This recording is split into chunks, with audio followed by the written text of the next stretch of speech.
August 27th. Lamentations chapter 2. God's anger at sin. The Lord in his anger has cast a dark shadow over beautiful Jerusalem. The fairest of Israel's cities lies in the dust, thrown down from the heights of heaven. In his day of great anger, the Lord has shown no mercy even to his temple. Without mercy, the Lord has destroyed every home in Israel. In his anger, he has broken down the fortress walls of beautiful Jerusalem. He has brought them to the ground, dishonoring the kingdom and its rulers. All the strength of Israel vanishes beneath his fierce anger. The Lord has withdrawn his protection as the enemy attacks. He consumes the whole land of Israel like a raging fire. He bends his bow against his people as though he were their enemy. His strength is used against them to kill their finest youth. His fury is poured out like fire on beautiful Jerusalem. Yes, the Lord has vanquished Israel like an enemy. He has destroyed her palaces and demolished her fortresses. He has brought unending sorrow and tears upon beautiful Jerusalem. He has broken down his temple as though it were merely a garden shelter. The Lord has blotted out all memory of the holy festivals and Sabbath days. Kings and priests fall together before his fierce anger. The Lord has rejected his own altar. He despises his own sanctuary. He has given Jerusalem's palaces to her enemies. They shout in the Lord's temple as though it were a day of celebration. The Lord was determined to destroy the walls of beautiful Jerusalem. He made careful plans for their destruction, then did what he had planned. Therefore, the ramparts and walls have fallen down before him. Jerusalem's gates have sunk into the ground. He has smashed their locks and bars. Her kings and princes have been exiled to distant lands. Her law has ceased to exist. Her prophets receive no more visions from the Lord. The leaders of beautiful Jerusalem sit on the ground in silence. They are clothed in burlap and throw dust on their heads. The young women of Jerusalem hang their heads in shame. I have cried until the tears no longer come. My heart is broken. My spirit is poured out in agony as I see the desperate plight of my people. Little children and tiny babies are fainting and dying in the streets. They cry out to their mothers, "We need food and drink." Their lives ebb away in the streets like the life of a warrior wounded in battle.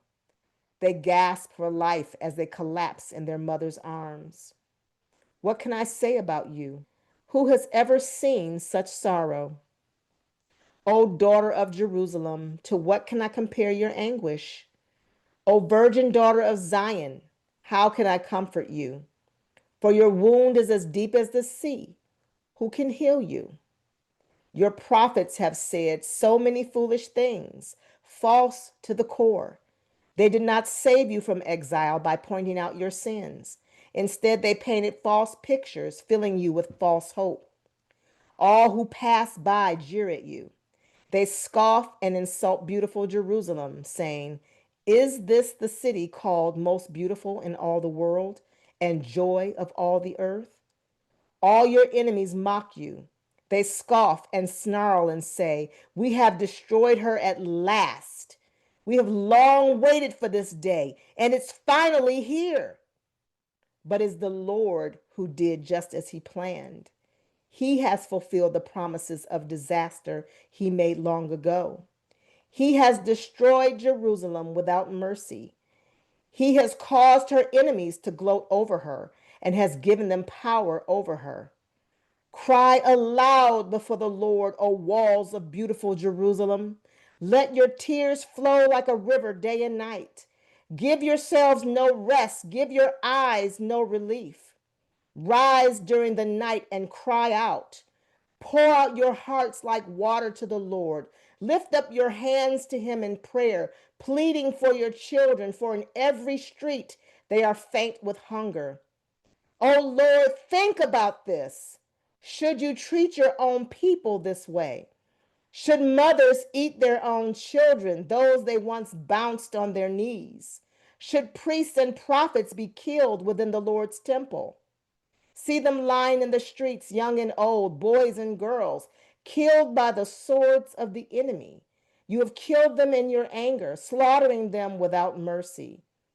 You have invited tears from all around, as though you were calling them to a day of feasting. In the day of the Lord's anger, no one has escaped or survived. The enemy has killed all the children whom I carried and raised. Lamentations, chapter 3. Hope in the Lord's faithfulness. I am the one who has seen the afflictions that come from the rod of the Lord's anger. He has led me into darkness, shutting out all light. He has turned his hand against me again and again all day long. He has made my skin and flesh grow old. He has broken my bones. He has besieged and surrounded me with anguish and distress. He has buried me in a dark place like those long dead. He has walled me in, and I cannot escape. He has bound me in heavy chains, and though I cry and shout, he has shut out my prayers. He has blocked my way with a high stone wall. He has made my road crooked. He has hidden like a bear on a lion waiting to attack me. He has dragged me off the path and torn me in pieces, leaving me helpless and devastated. He has drawn his bow and made me the target for his arrows. He shot his arrows deep into my heart. My own people laugh at me. All day long they sing their mocking songs. He has filled me with bitterness and given me a bitter cup of sorrow to drink. He has made me chew on gravel. He has rolled me in the dust. Peace has been stripped away, and I have forgotten what prosperity is. I cry out, my splendor is gone. Everything I had hoped for from the Lord is lost. The thought of my suffering and homelessness is bitter beyond words. I will never forget this awful time as I grieve over my loss. Yet I still dare to hope when I remember this. The faithful love of the Lord never ends. His mercies never cease. Great is his faithfulness. His mercies begin afresh each morning. I say to myself, the Lord is my inheritance. Therefore, I will hope in him. The Lord is good to those who depend on him, to those who search for him. So it is good to wait patiently for salvation from the Lord. And it is good for people to submit at an early age to the yoke of his discipline. Let them sit alone in silence beneath the Lord's demands. Let them lie face down in the dust, for there may be hope at last. Let them turn the other cheek to those who strike them and accept the insults of their enemies. For no one is abandoned by the Lord forever. Though he brings grief, he also shows compassion because of the greatness of his unfailing love, for he does not enjoy hurting people or causing them sorrow. If people crush underfoot all the prisoners of the land, if they deprive others of their rights in defiance of the Most High, if they twist justice in the courts, doesn't the Lord see all these things? Who can command things to happen without the Lord's permission? Does not the Most High send both calamity and good? Then why should we, mere humans, complain when we are punished for our sins? Instead, let us test and examine our ways. Let us turn back to the Lord. Let us lift our hearts and hands to God in heaven and say, we have sinned and rebelled, and you have not forgiven us. You have engulfed us with your anger, chased us down, and slaughtered us without mercy. You have hidden yourself in a cloud so our prayers cannot reach you. You have discarded us as refuse and garbage among the nations. All our enemies have spoken out against us. We are filled with fear, for we are trapped, devastated, and ruined. Tears stream from our eyes because of the destruction of my people. My tears flow endlessly. They will not stop until the Lord looks down from heaven and sees. My heart is breaking over the fate of all the women of Jerusalem. My enemies, whom I have never harmed, hunted me down like a bird. They threw me into a pit and dropped stones on me. The water rose over my head, and I cried out, "This is the end!" But I called on your name, Lord, from deep within the pit. You heard me when I cried. Listen to my pleading. Hear my cry for help. Yes, you came when I called. You told me, do not fear. Lord, you have come to my defense. You have redeemed my life. You have seen the wrong they have done to me, Lord. Be my judge and prove me right. You have seen the vengeful plots my enemies have laid against me. Lord, you have heard the vile names they call me. You know all about the plans they have made. My enemies whisper and mutter as they plot against me all day long. Look at them, whether they sit or stand. I am the object of their mocking songs. Pay them back, Lord, for all the evil they have done. Give them hard and stubborn hearts, and then let your curse fall on them. Chase them down in your anger, destroying them beneath the Lord's heavens. Lamentations chapter 4. God's anger satisfied. How the gold has lost its luster. Even the finest gold has become dull. The sacred gemstones lie scattered in the streets. See how the precious children of Jerusalem, worth their weight in fine gold, are now treated like pots of clay made by a common potter. Even the jackals feed their young, but not my people Israel. They ignore their children's cries like ostriches in the desert. The parched tongues of their little ones stick to the roofs of their mouths in thirst. The children cry for bread, but no one has any to give them. The people who once ate the richest foods now beg in the streets for anything they can get. Those who once wore the finest clothes now search the garbage dumps for food. The guilt of my people is greater than that of Sodom, where utter disaster struck in a moment and no hand offered help. Our princes once glowed with health, brighter than snow, whiter than milk. Their faces were as ruddy as rubies, their appearance like fine jewels. But now their faces are blacker than soot. No one recognizes them in the streets. Their skin sticks to their bones. It is as dry and hard as wood. Those killed by the sword are better off than those who die of hunger. Starving, they waste away for lack of food from the fields. Tender-hearted women have cooked their own children. They have eaten them to survive the siege. But now the anger of the Lord is satisfied. His fierce anger has been poured out. He started a fire in Jerusalem that burned the city to its foundations.